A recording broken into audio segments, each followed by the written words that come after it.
I think you have to distinguish between the two different groups who made career moves in the midst of the pandemic. You had those that applied, interviewed, and onboarding, knowing that the pandemic may pose some challenges, and were willing to accept that there may be some changes there. And then you have the group like me. I started in January and had to quickly come to terms with the fact that the job that I applied for and accepted is not the job that I have now. And that's okay because at the end of the day, I was hired to lead and I had the capacity to lead. And so I had to really understand that this is what the organization needed from me. They needed a leader that could navigate during these difficult times.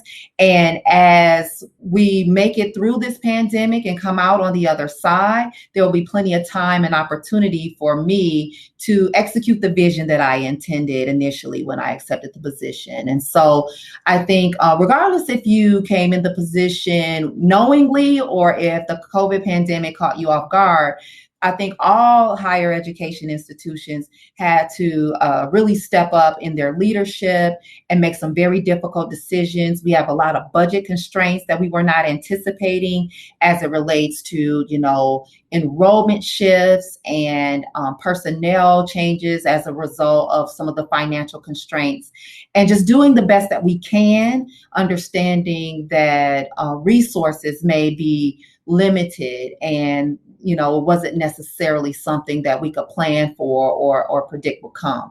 I think the other element is also the family considerations. When I decided to take this job, it was at a time where my children were school age. I had a rising kindergartner and a rising sixth grader that no longer needed so much of my time at home, so I could take on a position that had additional responsibilities because the children would be in school. Little did I know that I would be working from home with my children right next to me, homeschooling and taking classes online as well. It wasn't anything that any of the families around the country anticipated, but hey, we're taking it one day at a time. And all really have to say is that we just need to give ourselves some grace and cut ourselves some slack and realize that this too shall pass. And at some day, as in any crisis, there is an end in sight and we'll get through this. And when we do, we'll have all the opportunity and time in the world to lay out well executed plans to advance our organizations and really just take it a day at a time and be hopeful and positive is the mantra that I subscribe to day by day.